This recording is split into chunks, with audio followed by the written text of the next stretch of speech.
தமிழ் குரல் நேயர்களுக்கு வணக்கம். இன்று நம்மோடு மூத்த ஊடகவியலாளர், வழக்கறிஞர், அரசியல் விமர்சகர் கோடீஸ்வரன் இணைந்திருக்கிறார். உரையாடும். வணக்கம் சார். சார் வணக்கம். நேயர்களுக்கு அன்பு வணக்கம் சார். தமிழகத்தில் மேகதாது அணை பிரச்சனை போயிட்டுருக்கு. சட்டம் ஒழுங்கு பிரச்சனை மிக மோசமாக இருந்துகிட்ருக்கு. நீட் தேர்வை எதிர்த்து, அந்த முறையை எதிர்த்து நாடு முழுவதும், டெல்லி உட்பட கடுமையான போராட்டங்கள் நடந்துகிட்ருக்கு. ஆனால் தமிழகத்தில் இருக்கக்கூடிய அமைச்சர்களும் எம்எல்ஏக்களும் ஜனநாயகன் திரைப்படம் வெளிவருது, முதலமைச்சர் விஜய் அவர்கள் கடைசியாக நடித்த இது, அதை மிகப்பெரிய ஒரு கொண்டாட்டமாக மாற்றணும் அப்படிங்கிற பிரச்சாரங்களை முன்னெடுக்கிறாங்க. பல திரையரங்குகள்லையும் ஒட்டுமொத்த அந்த டிக்கெட்டுகளையும் அவங்க தான் வாங்குறாங்க அப்படிங்கிற செய்திகள்லாம் வெளிவருது. எப்படி புரிஞ்சுக்கிறது சார் இதை? நல்ல விஷயம் சார். நம்ம நமக்கு யார் 10 ரூபா கொடுத்து உதவுறாங்க, இல்லை ஒரு பதவி கொடுக்குறாங்களோ அவங்களுக்கு நம்ம விசுவாசமாக இருக்கிறது தானே யதார்த்தமான விஷயம். நாடு பார்த்துக்கலாம். அது அப்புறமா நம்ம பிரச்சனைக்கு வேறு யாரோ டெல்லியில் போராடுறாங்க, இல்லை மேகதாது பிரச்சனை, மழை பெஞ்சா தண்ணி வரப்போகுது, விவசாயி அதுனா இங்கே அரிசி இல்லைன்னா பக்கத்து ஊர்லேருந்து வாங்கிக்க போகிறோம், கர்நாடகத்துலேருந்து, ஆந்திராவிலேருந்து. அதெல்லாம் நமக்கு ஒன்றும் பெரிய பிரச்சனை கிடையாது. நமக்கு இப்போது முதலமைச்சராக அவர் நடிச்சிருக்கிறார். அதாவது அவர் முதலமைச்சர் ஆகிறதுக்கு முன்னாடி நடிச்சிருக்காரு. இது மாதிரி ஒரு வாய்ப்பு யாருக்குன்னா வருமா? படம் எத்தனை பேர் சிஎம்மாக இருந்த ஒரு படம் தேட்டரில் ஓடுது. அதனால் இது ஒரு 8வது அதிசயம். இது நடக்காது. அப்படி ஒரு விஷயம் நடக்குது தமிழ்நாட்டில். இப்படி ஒரு விஷயம் நடக்கிறதுன்றது நம்மளாம் செஞ்ச பாக்கியம்.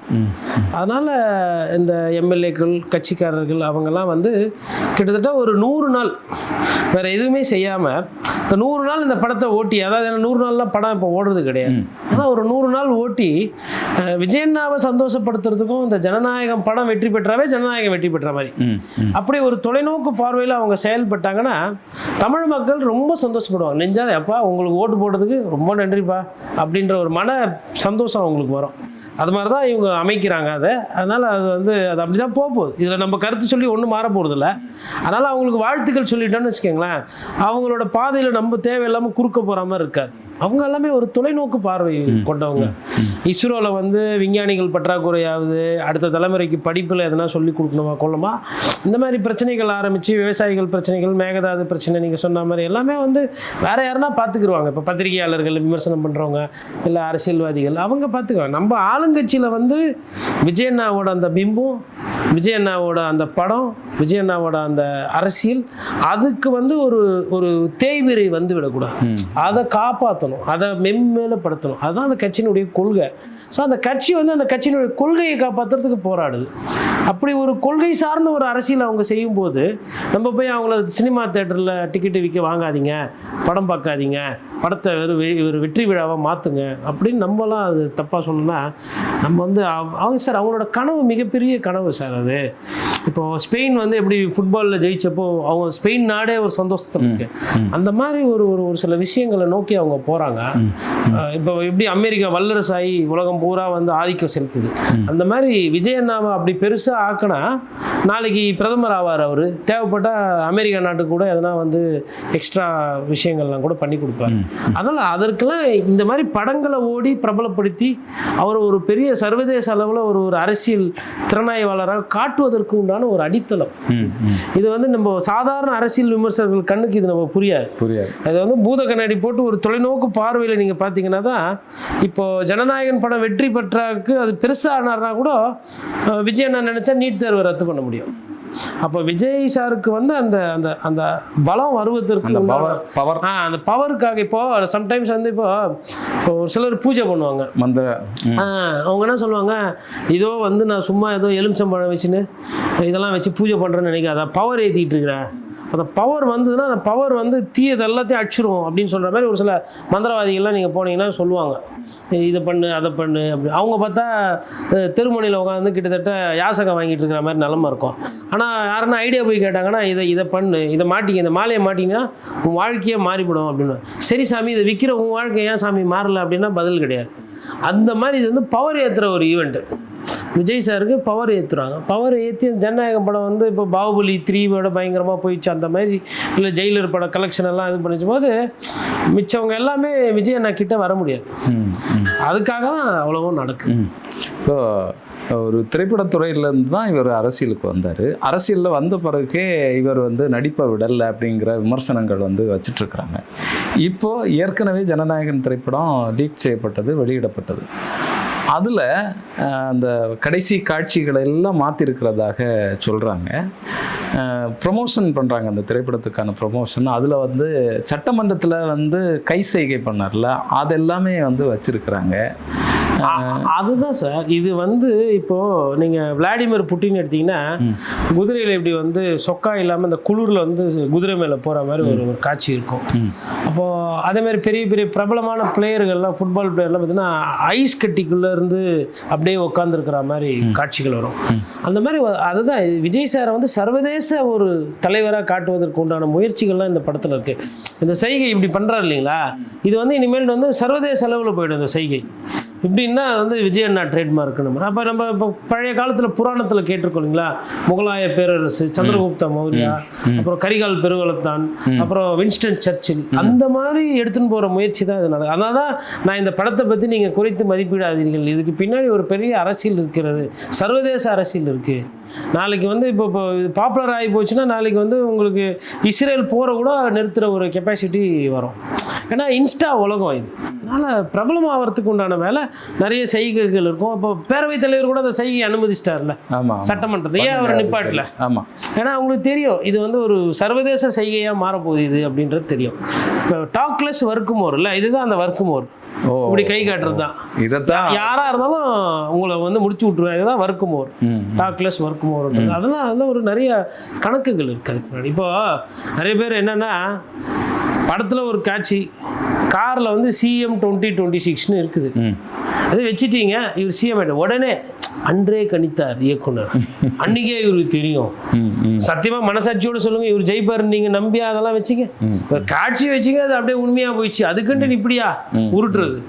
அது மாதிரி இப்போவும் அந்த மாதிரி ஒரு சில விஷயங்கள் சமிக்கைகள் இந்த படத்தில் இருக்கும். அந்த படத்தில் இருக்கிறது அது அப்படியே போய் நாட்டில் மக்களுக்கு வந்து இப்போ ஜனநாயகன் படம் வந்ததுக்கப்புறம் அதில் ஒரு சில உயரிய கருத்துக்கள்லாம் இருக்கும், தத்துவங்கள்லாம் இருக்கும். இப்போ தத்துவங்கள்லாம் மக்கள்கிட்ட எல்லாருக்கும் வரும்போது விழிப்புணர்வு அதிகமாக விஜய் அண்ணாவோட பிரபலம் வந்து இன்னும் பிரதமர் மோடியோட பிம்பத்தை விட பெருசாக போகும். அதுதான் அதனுடைய. அதனால தான் அவ்வளோ முக்கியத்துவம். இல்லைன்னா ஒரு கட்சி எதுக்குங்க ஒரு படத்துக்கு இவ்வளோ முக்கியத்துவம்? அதில் இருக்க கதை, அதில் இருக்க கரு, அதில் இருக்கிற அந்த விஷயங்கள், அதுதான் அரசியலாக பேசப்படும். அப்புறமா என்ன ஆகும்னா, ஒருவேளை இந்த படம் ஓடலைனாலும் ஓட்டுருவாங்க. அப்புறமா ஓடி முடிச்சதுக்கப்புறம் என்ன பண்ணுவாங்கன்னா கொஞ்சம் பேர் ரீல்ஸ்லாம் போடுவாங்க, அழுவாங்க.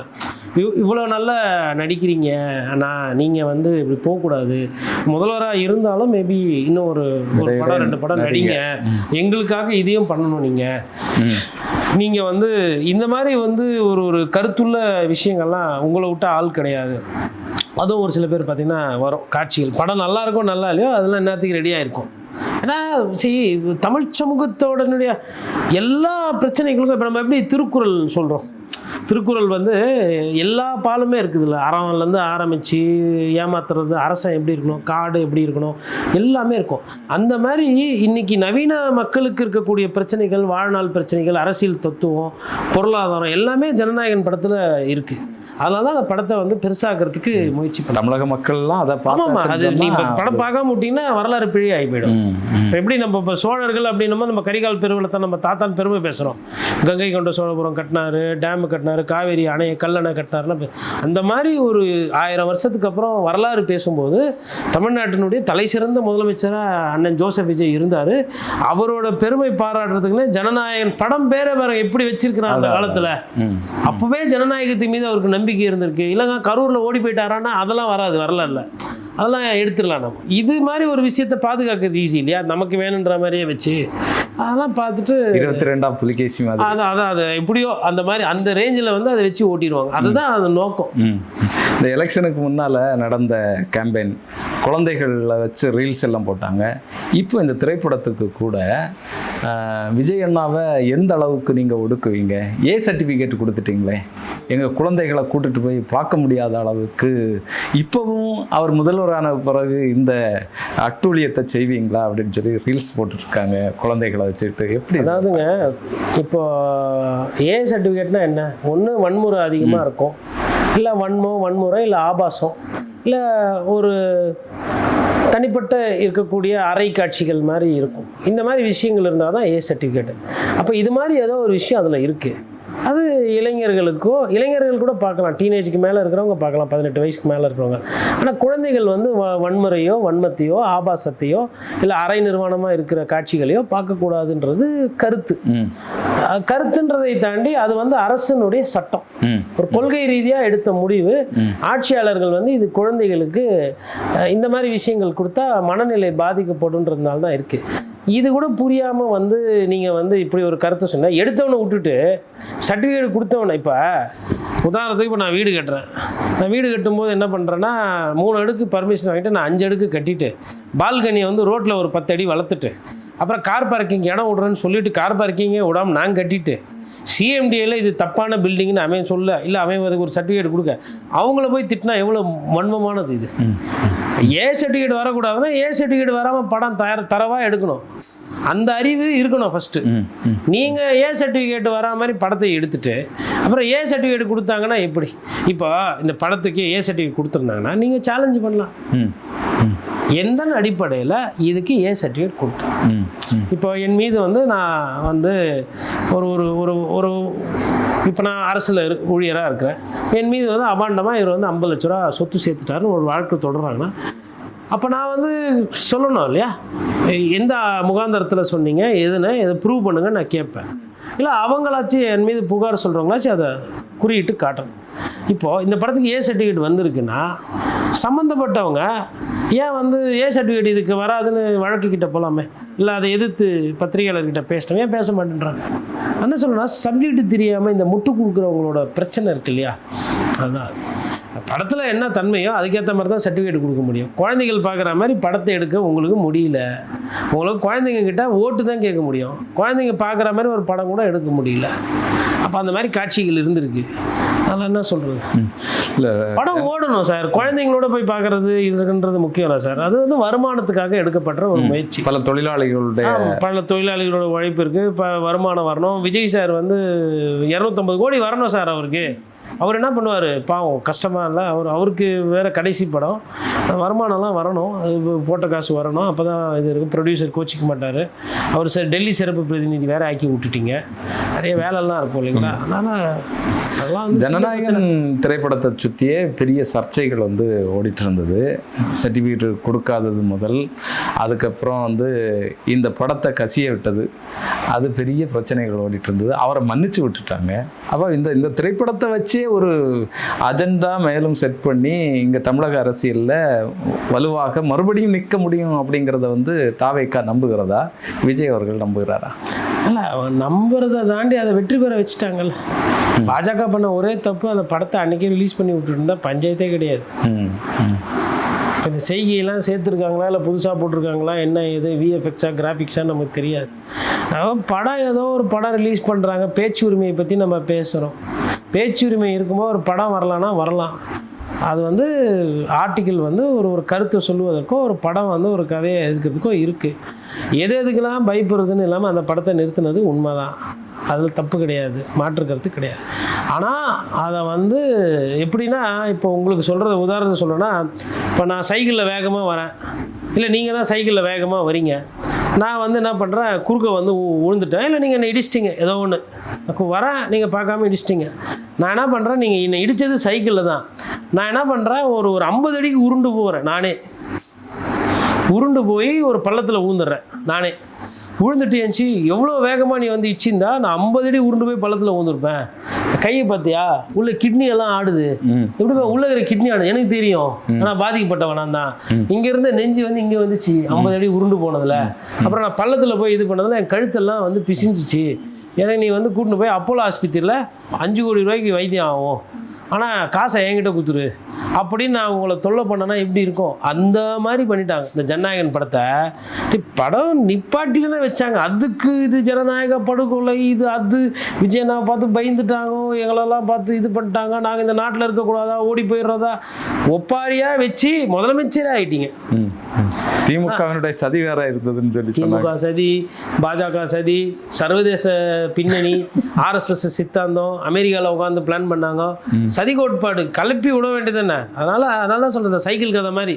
என்னடா சைக்கிளில் தானே வந்தோம், சைக்கிள் என்ன மணிக்கு 100 கிலோமீட்டர் வேகத்துலேயே போகும், சைக்கிளே மொத்தம் ஒரு 10 கிலோ தான் இருக்கும், அதை ஓட்டினவர் ஒரு 40 கிலோ 40-50 கிலோ இருந்தால் தான் சைக்கிள் ஓட்ட முடியும். நீங்கள் 90 கிலோ 150 கிலோ இருக்கிறவங்க யாரும் சைக்கிள் ஓட்டுன்னு போகிறது கிடையாது, சைக்கிளும் போகாது, ஓட்டவும் முடியாது, உடல் பருமன் அதிகமாக இருக்கிறவங்க போக முடியாது. அப்போ எப்படி பார்த்தாலும் மொத்தமாக ஒரு 60லேருந்து 70 கிலோ, அது ஒரு 10 இல்லை 20 கிலோமீட்டர் ஸ்பீடு போகும். அது போய் இன்னொரு 70 கிலோ இருக்கிற ஆளை போய் இடித்தா 70 கிலோ அவர் வந்து ஒரு இப்படி கிராஸ் ஆகிறாருன்னா அவர் என்ன ஒரு 2 கிலோமீட்டரில் நடப்பார், இவர் ஒரு 10-20 கிலோமீட்டரில் வரப்போகிற இடிப்பார். அது என்னுடைய தாக்கம் என்ன இருக்கும், கால் முறிவு, கை முறிவு, இல்லை எதிர்பாராத விதமாக இடித்து கீழே சாயமாக கல்லு இருந்து தள்ளப்பட்டு உயிர் போகுதுன்னா இதெல்லாம் ரேரஸ்டாக அபூர்வம். ஆனால் நான் என்ன சொல்கிறேன்னா, நீங்கள் என்னை இடித்த உடனே 50 மீட்டர் நான் உருண்டுக்குனே போய் ஒரு பள்ளத்தில் ஊந்துட்டு ஐயோ அம்மா அப்பானோடனே கத்தி கூப்பாடு போட்டோன்னே கிராமத்தில் இருக்கிறவங்களாம் வந்துடும், ஐயோ பெரிய விபத்து அப்படின்னு வந்து பார்த்தா நீங்கள் சைக்கிள் வச்சு நிற்கிறீங்க. என்னப்பா சைக்கிளை வச்சு தானப்பா இடித்தேன், ஒரு படந்ததுனால நிப்பாட்டுனா அதுக்கா அப்படின்ற மாதிரி ஆகிப்போச்சு. அதனால் இனிமேல்ட்டு வந்து இந்த மாதிரி எல்லாம் விஜயண்ணா கிட்ட அதெல்லாம் பண்ணாதீங்க, மீறி பண்ணிங்கன்னா டேமேஜ் உங்களுக்கு தான். அது சைக்கிளுக்கு அந்த மாதிரி ஆயிரும், இடிச்சவங்களுக்கு தான் டேமேஜ், விழுந்தா நாங்கள் ஸ்டண்ட் இல்லை உருண்டுக்குனே இல்லை போகிறோம், ஸ்டண்ட் இல்லை நீங்கள் எதிர்பாராத அளவுக்கு சிக்கலாக்கி கொடுத்துருவோம். அதனால் ஜனநாயகன் படம், அதனால தான் சொல்கிறேன், படம் நல்லா ஓடணும், தமிழ்நாட்டினுடைய தலையெழுத்தே மாற்ற போகுது இந்த படம். தமிழ்நாட்டினுடைய எல்லா பிரச்சனைகளும் சார் இப்போ குதிரை பேர் அரசியலை நியாயப்படுத்துகிற மாதிரி 2 காட்சி இருக்குன்னு வச்சுக்கோங்களேன் அந்த படத்தில், நியாயமாயிடுச்சா? இப்போ நீங்களாம் என்ன நினைக்கிறீங்க, குதிரை பேரம் தப்பு, கரப்பாம்பூச்சி ஜனதா கட்சியில் குதிரை ஒரு கட்சியிலேருந்து ஜெயிச்சவன் அந்த கட்சியில் தான் இருக்கணும், வேறு கட்சி போனால் அது கேவலம்னு அந்த கட்சி கொள்கை வச்சிருக்கு. இந்த படத்தில் அதை நியாயப்படுத்துகிற மாதிரி நான் தெரியல, இருக்குமான்னு காட்சி இருக்கா என்ன தெரியாது, நான் வியூகத்தின் அடிப்படையில் சொல்லுவேன். ஒருவேளை அப்படி ஒரு காட்சி இருக்குன்னா என்ன நினைக்கிறேன், இன்றைக்கி பார்த்து ரியலைஸ் இது பிரச்சனையே கிடையாதுப்பா, யார் தான் போல யாருக்கு எங்க பிடிக்குதோ அவங்க போய்க்குவாங்க தானே, அப்படியே அதை நியாயப்படுத்தி பேசிட்டு ஏமாத்திட்டு போயிடல. அப்போ அந்த படத்தில் தீர்வு இருக்குல்ல, கவர்னருக்கு வேலை இல்லை, ஜனாதிபதிக்கு வேலை இல்லை, 10வது அட்டவணையில் வேலை இல்லை, சுப்ரீம் கோர்ட் ஆயாரம் கேஸில் என்ன சொல்லியிருக்குன்னு தெரியல, இது கான்ஸ்டியூஷனில் இப்போ 10வது அட்டவணையில் 10th ஷெட்யூலில் என்ன அமெண்ட்மெண்ட் கொண்டு வந்திருக்கோம் பிரச்சனை இல்லை, ரெப்ரசன்டேஷன் ஆஃப் பீப்புள் ஆக்ட்ஸ் பிரச்சனை இல்லை, அசம்பிளி ரூல்ஸு, ஸ்பீக்கரோட டிஸ்குவாலிஃபிகேஷன் ரூல்ஸு, கவர்னரோட ப்ரொவிஷன்ஸு எதுவுமே தேவையில்லை. ஜனநாயகன் படத்தில் அதை ஒரு காட்சியாக கட்டி அதை நியாயப்படுத்தியிருந்தால் போதும் சார், தீர்வு. விவசாயிகள் பிரச்சனை, மேகதாதுலேருந்து தண்ணி வரல, காவேரி பிரச்சனை. இப்போ இந்த படம் இல்லை, வேறு ஏதோ இன்னொரு படம் எடுக்கிறாங்கன்னு வச்சுக்கோங்களேன், தாவேக்கா சார்பாக இல்லை, தாவேக்கா பிடித்த வேற ஒரு நடிகர் நடிக்கிறாரு, அதில் தண்ணி இல்லை எவ்வளோ நாள் தான் போராடுவீங்க, மாற்றி யோசிங்க அப்படின்ற மாதிரி, மழை பெய்கிற மாதிரி, மழையிலேருந்து ஆமாம் அந்த தண்ணி அப்படியே பூமிக்குள்ளே இறக்குற மாதிரி, மழைநீர் வடிகால் பெருசாக அமைக்கிற மாதிரி, அதை வைத்து விவசாயம் பண்ணுற மாதிரி. பார்த்தீங்களா, நம்ம கர்நாடகத்துக்கு நம்ப வேண்டியதே இல்லை. அறிவியல் ரீதியாக இதை ஒரு சிலர் சொல்கிறாங்க, அது வேறு விஷயம். நான் பட ரீதியாக சொல்கிறேன், அந்த மாதிரி ஒரு விஷயத்த சொல்லிட்டா கர்நாடகத்துக்கு தண்ணி கேட்காமலே நம்ம வந்து அதை மாற்றி போயிடும். மடை மாற்றம் பண்ணுறதுக்கெலாம் திரைப்படம் இதுக்கெலாம் உதவும். ஒரு விஷயத்தை நீங்கள் மடை மாற்றம் பண்ணணும்னா திரைப்படங்கள்ல அது சாத்தியம் இருக்கு. அரசியல் விஷயங்களை இங்கே இருக்கக்கூடிய மக்களுடைய பிரச்சனைகளை பேசுபொருளாக ஆகாது. ஆமாம், எதுக்கு இது பற்றி தான் விவாதம். சார் படம் நல்லா ஓடுதா, அதை பார்த்து 4 பேர் ரீல்ஸ் போடுறாங்களா, வைப் பண்ணுறாங்களா, அது ரொம்ப முக்கியம் சார். இல்லைங்க சார், என்டர்டெயின்மெண்ட் தான் முக்கியம். என்டர்டெயின்மெண்ட் இருந்தால் அதுக்கப்புறம், அதாவது இப்போ என்னென்னா சுதந்திரம் இருக்கிறதுனாலையும் 3 வேளை சாப்பாடு கிடைக்கிறதுனாலையும் சுதந்திர போராட்டம்னா என்ன, ஜனநாயகம்னா என்ன, பேச்சுரிமைனா என்னன்றது நிறைய பேருக்கு தெரியாமல் இருக்கு. இப்போ அது கஷ்டம் தெரிஞ்சவங்களுக்கு தான் அது வேல்யூ தெரியும். நம்ம தான் கஷ்டம் தெரியாமல் இருக்கிறோம்ல, அதனால் நமக்கு இப்போ என்ன தேவை, இதெல்லாம் இருக்குது. என்டர்டெயின்மெண்ட் தான் நமக்கு தேவை. என்டர்டெயின்மெண்ட் தான் இல்லை, வேலைக்கு போக சொல்கிறாங்க, கஷ்டப்பட சொல்கிறாங்க, பொறுப்பாக நடந்துக்க சொல்கிறாங்க. இது என்டர்டெயின்மெண்ட் நல்லா இருக்குல்ல, பொழுதுக்கும் உட்காந்து பார்த்துன்னு தள்ளிட்டு இது தப்பு, இதனால இது மாற்றம், இது பயங்கரமாக மாறிடும் அப்படின்னு நம்புறது இருக்கு இல்லையா, என்னன்னு தெரியாமல் நம்புறது, அதுதான் எங்கள் பிரச்சனை. நிச்சயமாக தொடர்ந்து பேசுவோம் சார் வரக்கூடிய நாட்களில். உங்களுடைய நேரத்திற்கும் கருத்திற்கும் நன்றி. நன்றி, வணக்கம்.